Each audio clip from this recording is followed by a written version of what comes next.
د پښتونخوا پښتنو یو شه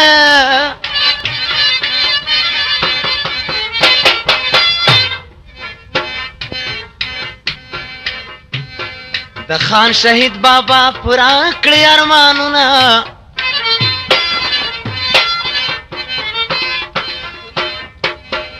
دندیر به ما د غلامۍ کړم زه یم پښتون پښتو په هېڅ نه خرڅومه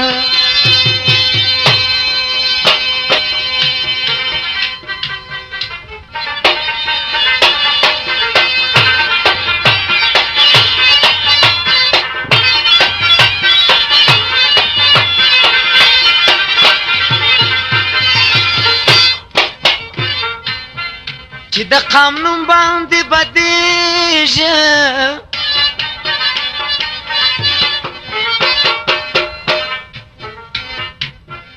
مرګ دې میلمه شي پښتونه دې ورک دې شي نه د خپلواکۍ ژوند مې خوښېږي د غلامۍ په ژوند به اور ولګومه زیارت کړی سوال پرې قبلېږي چې پر وطن یې قربان کړي وي سرونه د شهادت مرګ مې نصیب شو الله به راکړي په بدل کې جنتونه وطن ستا په پاکه خاوره کله به پرېږدم زه د غیرو قدمونه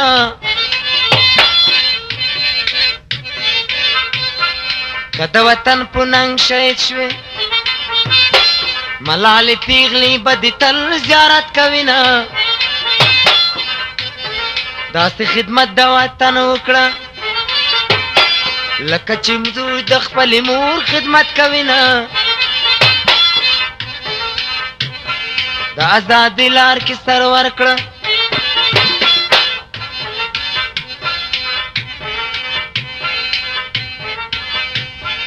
پیغلې مزار په تور اوربل جارو کوینه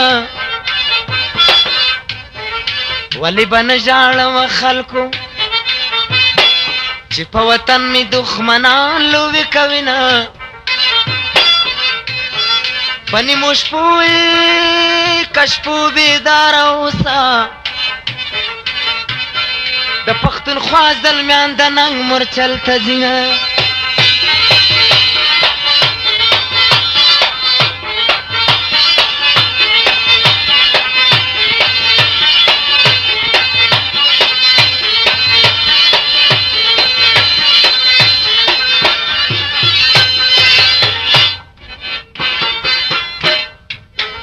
د خپل مفاد دپاره ګوره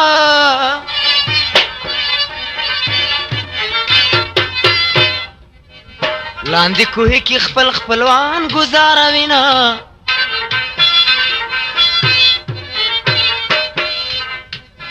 پښتو به ولې نه ورانېږي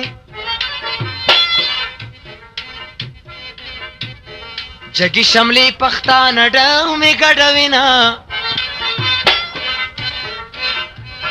دا زر پرسته لیونې دي انسانیت په کاڼو ولې ورک دي شي نه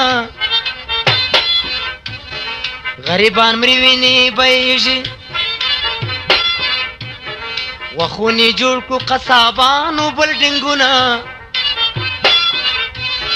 د خوار غریب پښه چینه سي داسې دولت دی چا له خدای نه ورکوینه چا له خدای نه ورکوینه دغه چې نن دنیادار شوي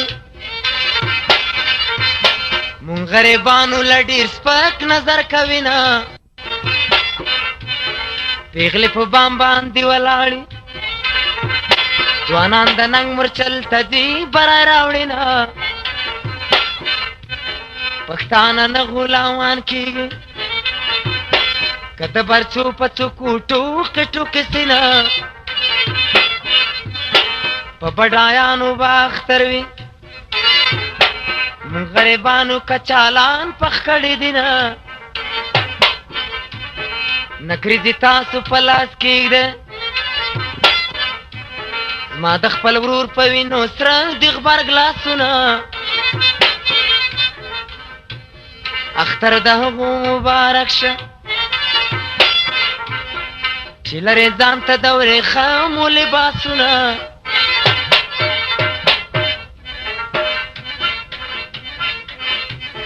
ماله به خپل وي که خپل قسمت رسېږي نو